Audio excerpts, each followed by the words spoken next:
வணக்கம் உறவுகளே. நான் உங்கள் ஐயனார் துபாய் அபுதாபிலிருந்து. இப்ப தமிழ்நாட்டுல பார்த்தீங்கன்னா, ஒரு 54 பள்ளிகள்ல தமிழ பயிற்று மொழியாவே சொல்லிக் குடுக்கலையாமுங்க. ஆங்கிலம் மட்டும் தான் சொல்லிக் குடுக்குறாங்களாம். தமிழ்நாட்டுல இருக்கிற பள்ளிக்கூடத்துல தமிழ நீங்க சொல்லிக் குடுக்காம, ஆங்கிலம் மட்டுமே சொல்லிக் குடுக்கிறதாக ஒரு தகவல குடுத்துருக்காங்க. தகவல் அறியும் உரிமைச் சட்டத்துல மனு போட்டு கேட்டதுக்கு பதில் குடுத்துருக்காங்க.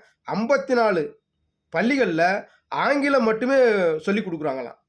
ஏன் தமிழ் மொழிய ஏன் சொல்லிக் குடுக்கல? தமிழ்நாட்டுல இருக்கிற பள்ளிக்கூடம் தானே அது. முதல்ல தமிழ் தானே கத்துக் குடுக்கணும். அப்புறம் தானே ஆங்கிலத்த கத்துக் குடுக்கணும். ஏன் தமிழே இல்லாம ஆங்கிலம் மட்டும் ஏன் கத்துக் குடுக்குறீங்க? இப்ப தமிழ்நாடு அரசு என்ன பண்ணுது?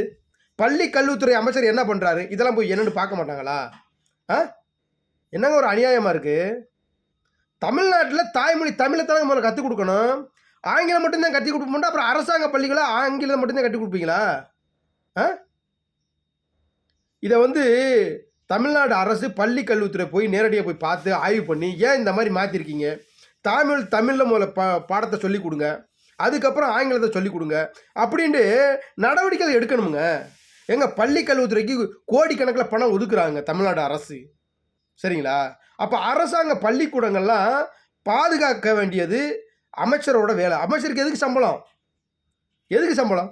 சொல்லுங்க பாப்போம். பள்ளி கல்வித்துறை அமைச்சருக்கு எதுக்கு சம்பளம் குடுக்குறாங்க? பள்ளி கல்வித்துறையை மேம்படுத்தி நல்ல முறையில மாணவர்கள படிக்க வச்சு பார்க்கறதுக்கு தானே. அதுக்கு தானே பணம் ஒதுக்குறாங்க. அந்த பணத்த வச்சு தமிழ்ல நீங்க பாடமே சொல்லிக் குடுக்காம 54 பள்ளிகள்ல ஆங்கிலம் மட்டுமே நீங்க சொல்லிக் குடுக்குறீங்கன்னா, அப்ப என்னதான் பண்றது? அப்புறம் எதுக்கு தமிழ்நாட்டு பள்ளி எதுக்கு ஆரம்பிச்சிருக்கீங்க? ஆ? பெரிய கொடுமையா நடக்குதுங்க தமிழ்நாட்டுல. சமூக ஆர்வலர் தகவல் அறியும் உரிமை சட்டத்துல மனு போட்டு கேட்டதுக்கு தகவல் குடுத்துருக்காங்க. 54 அரசு பள்ளிகள்ல ஆங்கிலம் மட்டுமே சொல்லிக் குடுக்குறாங்கன்னு தகவல் குடுத்துருக்காங்க. தமிழ்நாட்டுல இருக்கிற பள்ளிக்கூடத்த தமிழ சொல்லிக் குடுக்காம இந்த மாரி பண்றது ஏதாவது நியாயமா? தமிழ்நாடு முதலமைச்சர் இத கவனத்துல எடுத்துக்கொண்டு இந்த மாரி எல்லாம் செய்யாதீங்க. தயவு செய்யாதீங்க. அந்த பள்ளிக்கூடங்கள்ல தமிழ கற்றுக் குடுக்கணும்னு சொல்லுங்க போய். சொல்லுங்கய்யா. ஏங்கய்யா இப்படி பண்றீங்க? மக்களோட வரி பணத்துல கோடிக்கணக்குல ஒதுக்குறீங்க பள்ளி கல்வித்துறைக்கு பணம். அந்த பணத்த ஏழை எளிய மக்களுக்கு பயன்படுற மாரி தமிழையும் கத்துக் குடுங்கய்யா. தமிழ்நாட்டுல தமிழ கத்துக் குடுக்காம நீங்க ஆங்கிலம் மட்டும் கத்துக் குடுத்தீங்கன்னா, அப்ப தமிழ் படிக்க எங்கே போவான் அவன்? சொல்லுங்க பாப்போம். வேற மாநிலங்கள்லாம் போய் பாருங்க. முதல்ல தாய்மொழிக்கு தான் முதலிடம். முதல்ல தாய்மொழி தான் படிக்க வைக்கிறாங்க. அதுக்கப்புறம் தான் ஆங்கிலத்த சொல்லிக் குடுக்குறாங்க. அதுக்கப்புறம் உங்களுக்கு எந்த மொழி இஷ்டமோ அந்த மொழிய நீங்க படிச்சுக்கங்கன்றாங்க. நீங்க ஹிந்தி கத்துக்கங்க, இல்ல தெலுங்கு கத்துக்கங்க, இல்ல உருது கத்துக்கங்க. என்ன வேணாலும் கத்துக்கங்க. அது அவங்க விருப்பம். முதல்ல கத்துக் குடுக்க வேண்டியது என்னன்னா தாய்மொழி தமிழு. கர்நாடகமா கன்னடம் சொல்லிக் குடுப்பாங்க. கேரளாவா அவங்க மலையாளம் சொல்லிக் குடுப்பாங்க.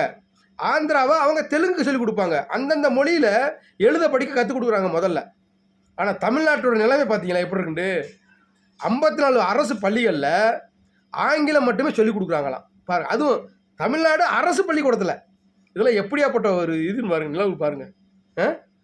இதெல்லாம் மக்களே கொஞ்சம் சிந்திச்சு பாருங்க மக்களே.